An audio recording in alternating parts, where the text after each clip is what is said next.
Bismillahirrahmanirrahim. Assalamualaikum warahmatullahi wabarakatuh. Berjumpa kembali dengan Dokter Sapi.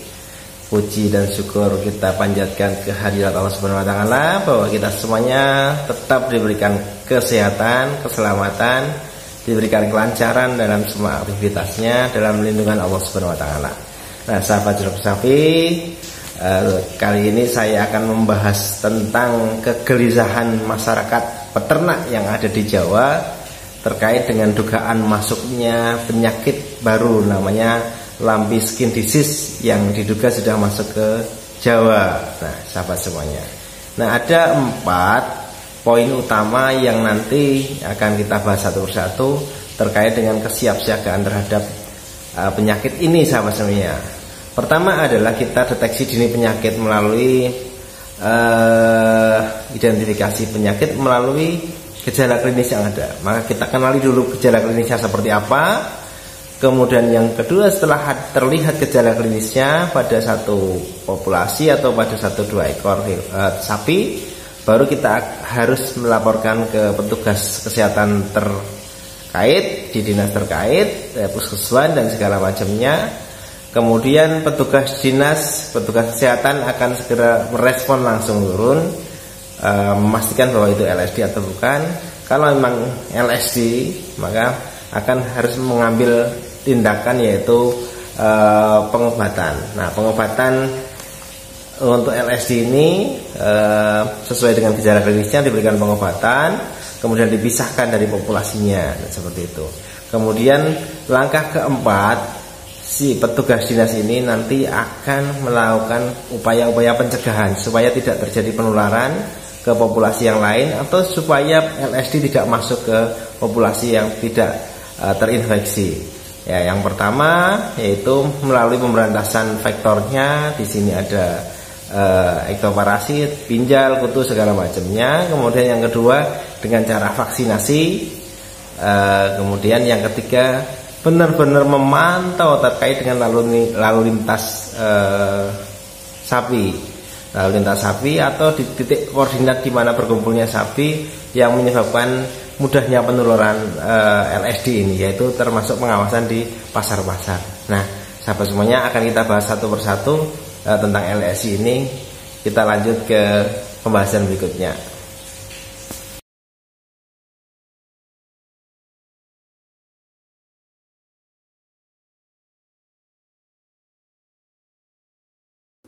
Sahabat semuanya, ini adalah video yang kami dapatkan pada seekor sapi indukan yang punya anak yang baru sekitar seminggu atau 2 minggu ini beranak, dan terlihat kulitnya bentol-bentol seperti ini, sahabat semuanya.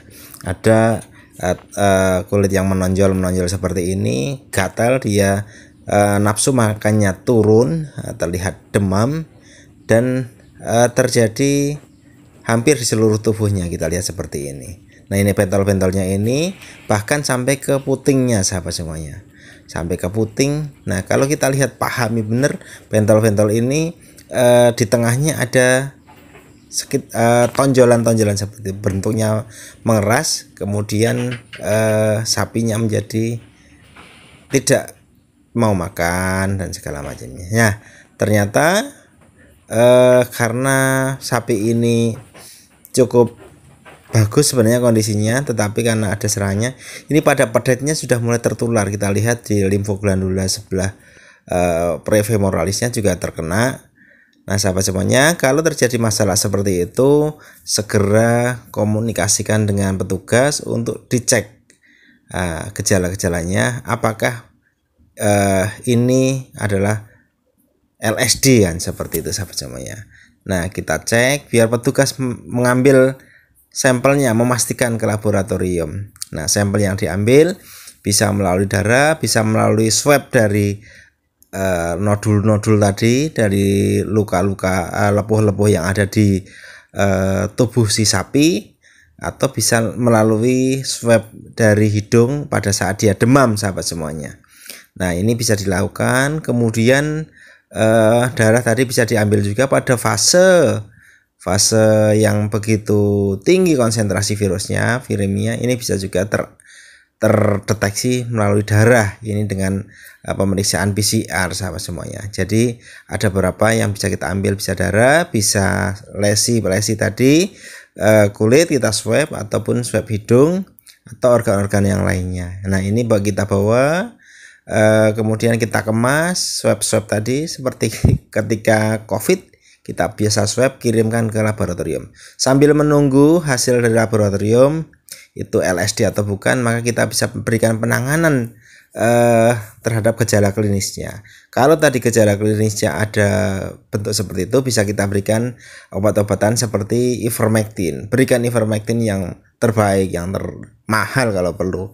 Kemudian kalau memang terjadi penurunan, terjadi demam, kita turunkan panasnya. Kemudian kita bisa berikan semprotan desinfektan. Nah, monggo desinfektannya bisa pakai apa saja di seluruh tubuhnya si sapi untuk menghindari infeksi sekunder. Barangkali juga untuk bisa memberikan menghentikan infeksi sekunder, bisa diberikan antibiotik ya dari golongan gram positif seperti penisilin ataupun streptomycin. Nah sahabat semuanya, setelah dipastikan bahwa itu LSD atau bukan, atau contoh itu sebagai LSD, maka langkah selanjutnya yaitu kita harus selamatkan populasi sebelahnya, populasi yang lainnya, dengan cara nanti akan dilakukan vaksinasi. Nah kemudian di Jawa Tengah ini, di Jawa ataupun ini sudah mulai ada vaksinnya, sudah tersedia oleh Kementerian Pertanian, tinggal diaplikasikan supaya populasinya tidak tertular. Sebenarnya penyakit ini tidak usah terlalu panik karena angka kesakitannya, angka penularannya tidak terlalu tinggi. Nah ini contoh dari koleksi dokter hewan Katamtama, seperti ini bentuknya. Nah di kasus yang pertama dulu ada di Sumatera bagian tengah sahabat semuanya. Jadi seluruh tubuh seperti ini, menular ke satu populasi karena di pemeliharaan secara ekstensif sangat mudah menularkan. Sebagaimana kita tahu tadi penularannya melalui lalat, nyamuk, kemudian caplak. Nah ini buang jauh-jauh dari tubuhnya lalat, nyamuk ataupun caplak supaya tidak ada potensi untuk menularkan sahabat semuanya. Kemudian vaksinasi bagi yang belum terinfeksi, kemudian penanganan kalau sudah terinfeksi bisa disembuhkan. Nah, karena sifat virusnya penularannya tidak terlalu cepat, masa inkubasinya cukup lama, bisa sampai 5 minggu terbentuk keropeng seperti ini. Kalau sudah mengering, sudah sembuh, dia akan menjadi menghitam seperti ini. Nah pemberian ivermectin tadi ataupun antibiotik ini cukup membantu. Angka kesembuhannya sangat tinggi ketika memang deteksi awal penyakit dilakukan dengan baik, dipastikan bahwa itu LSD, kemudian segera lakukan penanganan, lakukan pemisahan, kemudian berantas hilangkan nyamuk, lalat ataupun caplak yang ada di sekitar atau di dalam tubuhnya si sapi, itu bisa dilakukan. Kemudian vaksinasi dilakukan pada populasi lain yang belum terinfeksi. Nah seperti itu sahabat semuanya, jangan panik, kemudian hindari lalu lintasnya, jangan membeli sapi dari pasar yang mengalami gejala klinis seperti ini. Nah, edukasi sangat penting. Ketika memang pengawasan di pasar juga cukup penting, karena jangan sampai ketika di pasar itu menjadi tempat untuk menjual sapi yang LSD seperti ini. Ketika memang ketahuan, segera langsung diatasi. Ketika memilih sapi di pasar juga harus hati-hati. Gejala-gejala klinis seperti ini harus dihindari. Nah sahabat semuanya, penyakit ini tidak menular ke manusia, jadi tidak bersifat zoonosis, tidak perlu takut sahabat semuanya, kesembuhannya cukup tinggi. Nah kenapa terjadi banyak di sapi-sapi yang ekstensif yang dipelihara secara liar? Karena memang di situ juga cukup banyak caplak, kemudian lalat ataupun nyamuk. Nah sahabat semuanya, hati-hati untuk tidak terlalu panik. Tetapi ketika memang terjadi kasus seperti ini, 4 langkah yang harus diambil seperti yang ada di depan.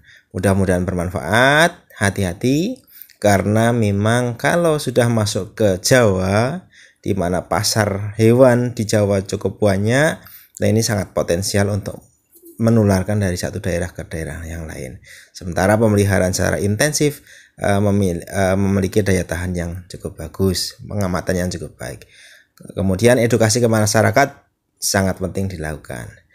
Sahabat, sekian. Assalamualaikum warahmatullahi wabarakatuh.